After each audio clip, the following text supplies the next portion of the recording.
Praise the Lord. கர்த்தருக்கு மகிமை உண்டாவதாக.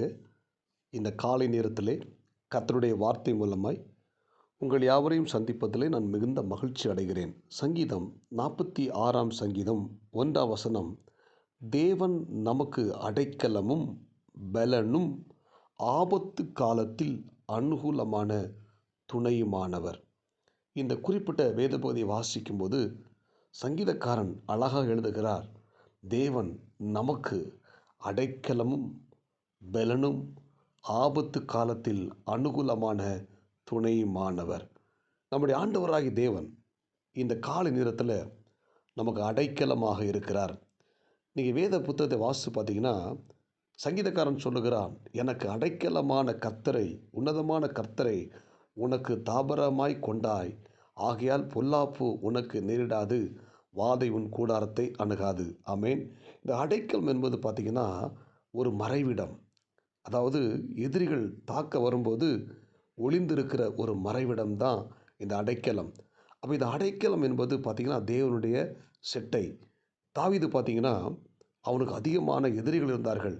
சவுல் அவனை துரத்தும் பொழுதெல்லாம் இந்த தாவீது கண்மலைகளுக்குள்ள, பாறைகளுக்குள்ள, குகைக்குள்ள ஒளிந்திருந்தார். அவர் சொல்லும்போது, கர்த்தர் எனக்கு அடைக்கலம். அப்போ அந்த கண்மலை, அந்த பாறை, அந்த குகையெல்லாம் எதை குறிக்கிறது என்று சொன்னால், தேவனுடைய செட்டை, அடைக்கலம்.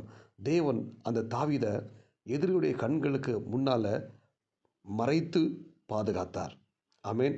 எத்தனையோ முறை தாவீது சொல்லுகிறார், மரணத்துக்கும் எனக்கும் ஒரு அடி தூரம்தான்.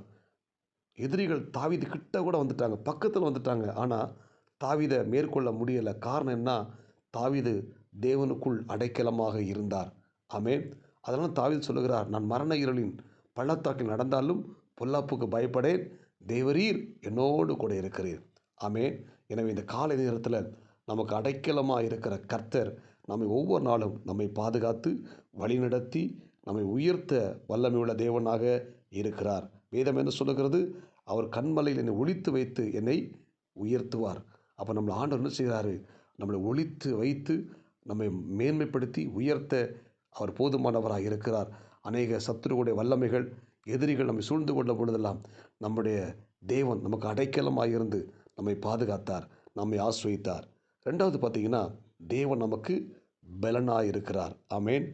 வேதம் சொல்லுகிறது, கர்த்தருக்குள் மனமகிழ்ச்சியாக இருப்பதே நம்முடைய பலன். பிசாசு இதை அறிந்து என்ன செய்கிறான்னா, நம்முடைய மகிழ்ச்சி எடுத்து விடுகிறான், அந்த பலனை எல்லாம் எடுத்து விடுகிறான். அப்போ ஒரு தேவனுடைய பிள்ளை கர்த்தருக்குள் மகிழ்ச்சியாக இருக்க வேண்டும். அதுவே நமக்கு மிகப்பெரிய பலன். இன்னைக்கு பார்த்தீங்கன்னா